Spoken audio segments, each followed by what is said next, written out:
High welcome you all to JP world classes. तो आज हम बात करने जाने वाले हैं फिजिक्स का पहला चैप्टर मतलब इलेक्ट्रिक चार्जेस एंड फील्ड के बारे में भैया। तो ये चैप्टर काफ़ी इंटरेस्टिंग होने वाला है। मुझे मालूम है बहुत लोगों को फिजिक्स पसंद नहीं है, फिलहाल मुझे भी पसंद नहीं है, but I am still trying to get the point. मतलब मैं चीज़ों को समझने की कोशिश करता हूँ। होपफुली आप भी यही करेंगे और आप जरूर इस क्लास को अटेंड करेंगे। तो चलिए यार बात करते हैं पहले टॉपिक की तरफ, जो कि है हमारा इलेक्ट्रिक चार्जेस एंड फील्ड। तो इलेक्ट्रिक चार्जेस एंड फील्ड में ही पहला पॉइंट आ जाता है इलेक्ट्रिक चार्जेस। तो पहला पॉइंट हमारा मतलब पहला टॉपिक हम पकड़ लेते हैं इसी चैप्टर के ही सही, इलेक्ट्रिक चार्जेस। तो भैया इलेक्ट्रिक चार्जेस होता क्या है, सबसे पहले ये समझ लेते हैं। तो इससे पहले इस वर्ड को समझ लेते हैं।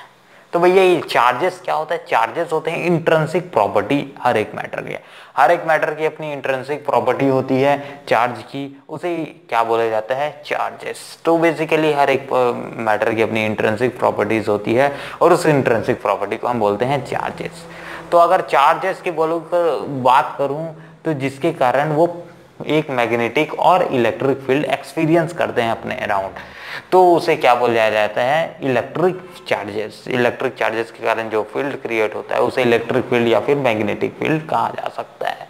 तो भैया इसी में इसकी एसआई यूनिट के बारे में बात करते हैं। तो भैया एसआई यूनिट मतलब इसको दर्शाया किस तरह से जाता है? तो इलेक्ट्रिक चार्जेस की एसआई यूनिट होती है कूलम्स होती है इसकी एसआई यूनिट। अगर यही इसे सीजीएस में बात की जाऊं तो सीजीएस में बात किया जाए तो इसे ए बी और सी। भैया ए बी का मतलब तो पता नहीं, भैया सी का मतलब कूलम यहाँ फिर से है, ठीक। तो ए बी यानी ए बी सी कूलम बोला जाता है इसे बेसिकली। जैसे सी का मतलब होता है कूलम, ये सीजीएस यूनिट में। यहीं एक और इसकी यूनिट होती है स्टार्ट और सी मतलब स्टार्ट कूलम, ये होता है हमारा सीजीएस में। अब भैया चार्जेस हमने समझ लिया, चार्जेस क्या होते हैं? एक इंट्रिंसिक प्रॉपर्टी होते हैं किसी भी मैटर की। और इलेक्ट्रिक के चार्जेस की अगर मैं दोनों को एक साथ मिला के बात करूं तो इलेक्ट्रिक चार्जेस मतलब जिसके कारण या तो इलेक्ट्रिसिटी प्रोड्यूस होगी या तो इलेक्ट्रिसिटी एक्सपीरियंस की जाएगी, उसे इलेक्ट्रिक चार्जेस कहा जाएगा। पहली बार अगर मैं बात करता हूं तो पहली बार चार्जेस की डिस्कवरी हमारे एक साइंटिस्ट बेंजामिन फ्रैंकलिन ने किया था। बेसिकली उन्होंने इसकी डिस्कवरी स्टैटिक फोर्स से किया था, मतलब स्टैटिक अट्रैक्शन से, इलेक्ट्रिसिटी से किया था, जिसमें उन्होंने फ्रैक्शनल इलेक्ट्रिसिटी का यूज़ किया था, जिसके कारण उन्होंने क्या किया? दो अनलाइक ऑब्जेक्ट्स को एक साथ रब किया, जैसे कि एम्बर और बुल। तो इसको रब करने के कारण उन्हें पता चला कि इसमें कुछ चार्जेस प्रोड्यूस होते हैं, जिसका उन्होंने नाम दिया पॉजिटिव और नेगेटिव। उन्होंने ये भी बताया कि दुनिया में सिर्फ दो टाइप के चार्जेस ही प्रेजेंट होते हैं, जो कि होते हैं पॉजिटिव एंड नेगेटिव, जिसके कारण ही इलेक्ट्रिसिटी या फिर मैग्नेटिक या इलेक्ट्रिक फील्ड जनरेट होती है। तो भैया हमने पढ़ा पूरा का पूरा हिस्ट्री के साथ इलेक्ट्रिक चार्जेस। तो बढ़ियाते हैं अपने नए टॉपिक की तरफ। अब नेक्स्ट टॉपिक आ जाएगा हमारा कंडक्टर्स एंड इंसुलेटर्स। तो भैया इससे हमने समझ लिया कि चार्जेस होते हैं। चार्जेस क्या होते हैं? इंट्रिंसिक प्रॉपर्टीज होते हैं किसी भी मैटर की। तो अब ये किस में होता है? एटम्स, हर एक एटम्स में तो उसका चार्ज होता ही है। तो बट ये एटम्स किस तरह से काम करते हैं? कोई हम देखते हैं कि कई चीज़ें काम करती हैं इलेक्ट्रिसिटी के फ्लो में, कई चीज़ें काम नहीं करती हैं, कई चीज़ें बीच वाली होती हैं, काम करती हैं नहीं भी करती हैं। तो भैया ये आते हैं हमारे नेक्स्ट पॉइंट पे। तो ये हम बात करते हैं, ये हमारा हो जाएगा नेक्स्ट पॉइंट, मतलब ये क्या हो जाएगा? Conductor, UCTOR, conductor and insulator.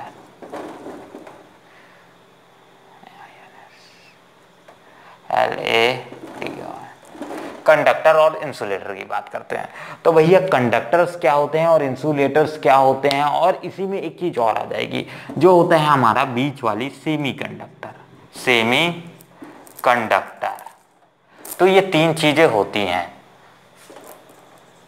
ठीक। तो भैया अगर मैं बात करूं तो कंडक्टर्स क्या होते हैं? वो एलिमेंट या फिर वो मटेरियल्स जो कि क्या करेंगे? इलेक्ट्रिसिटी कंडक्ट करने में मदद करते हैं।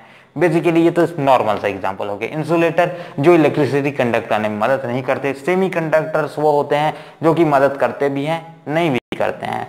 तो भैया अब ये तो एग्जांपल फॉर्मल से डेफिनेशन हो गया, बट अगर मैं इसे थोड़ा सा और इम्प्रूव करूं, इंफॉर्मेटिव करूं, तो कंडक्टर्स वो होते हैं बेसिकली जिसमें क्या होता है, फ्री इलेक्ट्रॉन्स प्रेजेंट होते हैं, फ्री इलेक्ट्रॉन्स प्रेजेंट होते हैं।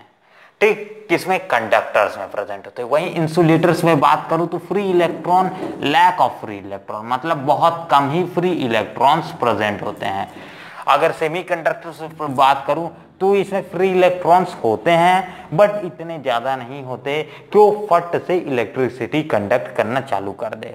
मतलब मीडियम केस में हम बोलूंगा, मतलब होते भी हैं बहुत कम केसेस में, मतलब बहुत कम अमाउंट में होते हैं बट प्रेजेंट होते हैं। तो अगर एक सर्टेन लिमिट ये सेमीकंडक्टर क्रॉस कर जाता है तभी इसमें इलेक्ट्रिसिटी फ्लो होगी, वरना नहीं फ्लो होगी। तो भैया ये हमने बात किया कंडक्टर्स वो होते हैं जिसमें फ्री इलेक्ट्रॉन्स प्रेजेंट होते हैं, बहुत ज़्यादा फ्री इलेक्ट्रॉन्स प्रेजेंट होते हैं जिसके कारण इलेक्ट्रिसिटी बहुत तेजी से फ्लो होती है। वही इंसुलेटर्स वो होते हैं जिसमें lack of free electrons present, मतलब बहुत कम ही फ्री इलेक्ट्रॉन्स प्रेजेंट होते हैं। सेमीकंडक्टर्स वो होते हैं जिसमें मीडियम में रहते हैं, मतलब प्रेजेंट रहते हैं बट इतने भी ज़्यादा नहीं कि वो फट से कंडक्टर की तरह बिहेव करने लगे, या फिर इतने कम भी नहीं कि वो इंसुलेटर की तरह बिहेव करने लगे। तो चलिए हमने समझ लिया कंडक्टर, इंसुलेटर एंड सेमीकंडक्टर्स। अब भैया यहाँ पास हम एक पॉइंट और है कि प्रॉपर्टीज। अब इलेक्ट्रिक चार्जेस की क्या क्या प्रॉपर्टीज होती हैं, फिलहाल उसको कवर करने से पहले मैं चाहूंगा कि मैं आपको इसमें कूलम्स लॉ को स्टार्ट कर देता हूँ। कूलम्स लॉ को स्टार्ट करने के बाद हम आखिरी में इस चैप्टर के कूलम्स लॉ के आखिरी में हम इस प्रॉपर्टीज की बात करेंगे तो ज़्यादा अंडरस्टैंडिंग बनेगी। तो चलिए यार स्टार्ट करते हैं अपना नेक्स्ट टॉपिक जो कि है कूलम्स लॉ। क्या है हमारा नेक्स्ट टॉपिक है कूलम्स लॉ। तो भैया कूलम्स लॉ होता क्या है, बेसिकली नाम से ही पता चल रहा है कोई एक साइंटिस्ट है जिनका नाम कूलम्स था, उन्होंने इसको लॉ को दिया था। ज़्यादातर साइंटिस्ट अपने नाम से ही अपना पब्लिश कराते थे। तो यार बात करते हैं कूलम्स लॉ। कूलम्स लॉ बोलता क्या है, कूलम्स लॉ ये बोलता है कि basically force is directly proportional to charges होता है। ठीक, तो Coulomb's law basically 2 point charges के लिए हम यहाँ पढ़ रहे हैं, कितने के लिए, पॉइंट, बेसिकली 2 पॉइंट चार्जेस लिख देता हूं, 2 point charges, between 2 point charges के लिए पढ़ेंगे। इसके बाद मल्टीपल पॉइंट चार्जेस के लिए भी एग्जिस्ट करते हैं बट उसको लेटर ऑन कवर करेंगे। ठीक, तो कूलम्स लॉ यहाँ फोर्स का एक और डेफिनेशन होता है जो हम मोशन इन 1D में पढ़ते थे या फिर मोशन इन 2D में पढ़ते थे, that force is equal to mass into acceleration. उसकी बात नहीं कर रहा हूँ मैं, इलेक्ट्रिसिटी की बात कर रहा हूँ, इलेक्ट्रिक चार्जेस की, इसलिए यहाँ फोर्स चार्जेस के रिस्पेक्ट में लेके चल रहा हूँ। तो बेसिकली कूलम्स लॉ के हिसाब से क्या बोलते हैं, force is directly proportional to charges. ठीक, and force is inversely proportional to, किसका होता है, रेडियस का स्क्वायर। क्या बोलता है, force is directly proportional to charges होता है और वहीं force is inversely proportional to radius. तो भैया ये हो गया हमारा इक्वेशन 1, ये हो गया इक्वेशन 2।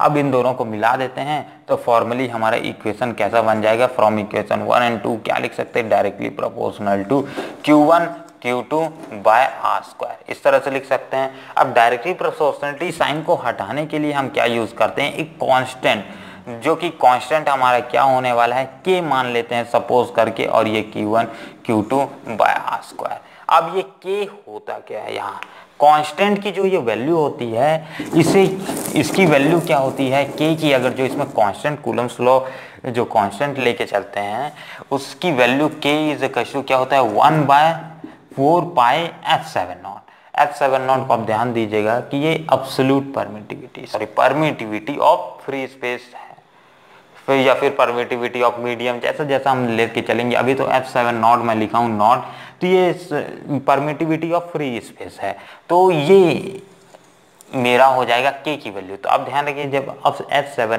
मैं बोलूँ तो आप समझ जाने की परमिटिविटी बोल रहा हूँ, क्योंकि मेरी आदत सी हो गई है इसलिए मैं F7 से बोल देता हूँ इसे। वैसे ये एप्सिलॉन है, अब इसके बाद बात करता हूं तो ये k की वैल्यू होती है, तो k की अगर फाइनल इसमें इक्वेशंस में k की वैल्यू पुट कर दी जाएगी इस इक्वेशन में, तो ये इक्वेशन कुछ इस तरह से दिखने लगेगा। मतलब f इज इक्वल टू क्या हो जाएगा 1/4 pi f7 naught q1 q2 by r square. तो ये हो जाएगा हमारा फाइनल कूलम्स लॉ का फॉर्मूला। तो कूलम्स लॉ के हिसाब से क्या कूलम्स लॉ स्टेट करता है, कूलम्स लॉ ये बोलता है कि फोर्स डायरेक्टली प्रोपोर्शनल होता है चार्जेस के एंड इनवर्सली प्रोपोर्शनल होता है उनके बीच के डिस्टेंस के। ठीक, तो ये फाइनल हमारे पास ये फॉर्मूला मिल जाता है जो कि कूलम्स लॉ को सेटिस्फाई करता है।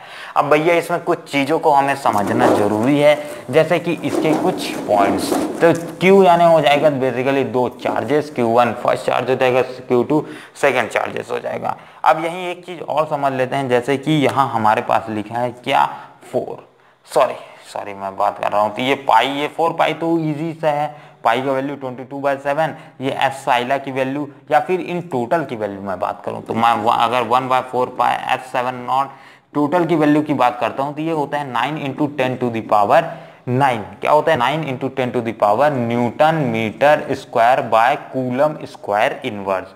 क्या होता है newton metre square by coulomb square by coulomb square का इनवर्स ये होता है। अगर वही मैं एस साइला की बात करूं, मतलब f7 not permittivity of free space की बात करूं तो ये 8.85 × 10⁻⁻12 क्या होता है 8.85 × 10⁻⁻12 कूलम स्क्वायर, इसके बाद न्यूटन मीटर स्क्वायर इनवर्स।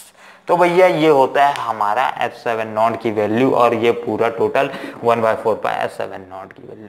तो ये फॉर्मली आपके एग्जाम में दिया रहता है, बट आप इसे याद कर लीजिए तो ज़्यादा इंपॉर्टेंट हो जाएगा। तो भैया हमने पूरा का पूरा कूलम्स लॉ समझा, कूलम्स लॉ क्या बोलता है, कूलम्स लॉ के हर एक यूनिट्स के बारे में हमने समझा। तो आप इसे सबका एक फ्री, आपको ये सब डाउनलोड करने की जरूरत नहीं पड़ेगी, लिखने की जरूरत नहीं, मैं इसका लिंक आपको PDF डिस्क्रिप्शन में दे दूंगा, तो आप वहाँ से इसको पढ़ सकते हैं सारे नोट्स को। तो भैया ये हमने कंप्लीट किया कूलम्स लॉ क्या होता है। अब भैया यहीं पास एक चीज और हमें समझना है, एब्सोल्यूट परमिटिविटी ऑफ मीडियम। क्या एब्सोल्यूट परमिटिविटी ऑफ मीडियम। तो बात करते हैं एब्सोल्यूट परमिटिविटी क्या होता है।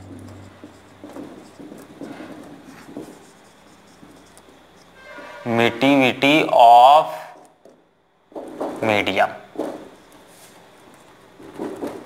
ठीक, तो भैया एब्सोल्यूट परमिटिविटी ऑफ मीडियम क्या होता है। तो सबसे पहले समझ लेते हैं कि एक फॉर्मूला के, तो कूलम्स लॉ के ही फॉर्मूला से इस्तेमाल करते हैं, जैसे कि 1/4 पाई f7 नॉट नहीं रहेगा, सिर्फ यहाँ f7 नहीं रहेगा, और इस into Q1 Q2 by r square. ठीक, तो अब यहाँ मैंने नॉट नहीं लगाया है, इसमें देख सकते हैं नॉट नहीं लगाया है, मतलब ये जो f7 है ये f साइला है, इसका इसी को हम क्या बोलते हैं absolute permittivity of medium.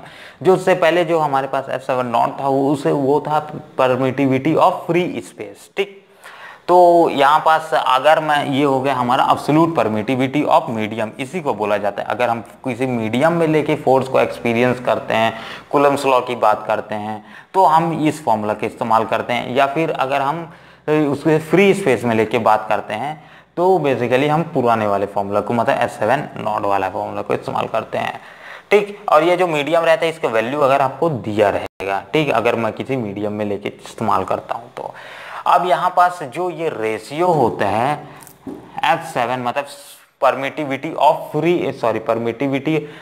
Absolute permittivity of a medium, और ये absolute permittivity of free space, किसका एब्सोल्यूट परमिटिविटी ऑफ मीडियम और परमिटिविटी ऑफ फ्री स्पेस, इन दोनों रेशियो को क्या बोला जाता है ER बोला जाता है। सॉरी, इन दोनों के रेशियो को इक्वल बोला जाता है ER, जो कि होता है रिलेटिव परमिटिविटी। क्या होता है रिलेटिव परमिटिविटी, रिलेटिव परमिटिविटी को और क्या बोला जाता है डाइलेक्ट्रिक कांस्टेंट। तो भैया ये हमने समझा पूरा का पूरा एब्सोल्यूट परमिटिविटी ऑफ मीडियम क्या होता है, रिलेटिव परमिटिविटी क्या है, डाइलेक्ट्रिक कांस्टेंट क्या है। होपफुली आपको पूरा वीडियो समझ आ गया होगा। आपको अगर यहाँ कोई भी डाउट है तो आप फ्रीली मुझे कमेंट कर सकते हैं। तो होपफुली ये लेक्चर यहीं खत्म होता हुआ, आगे हम बात करेंगे और भी इंटरेस्टिंग टॉपिक्स, जैसे कि force due to Coulomb's force due to many charges, तो बहुत सारे चार्जेस के कारण, और हमने प्रॉपर्टीज भी देखना बाकी है जो हम आगे कवर करेंगे। तो चलिए यार, इस वीडियो को यहीं ख़त्म करते हैं। होपफुली आपको वीडियो पसंद आ गया होगा। एक आपको कमेंट बॉक्स में क्वेश्चन पिन अप मिल जाएगा, आप उसका होपफुली आंसर देंगे। Thanks for watching and see you on next video and don't forget to subscribe.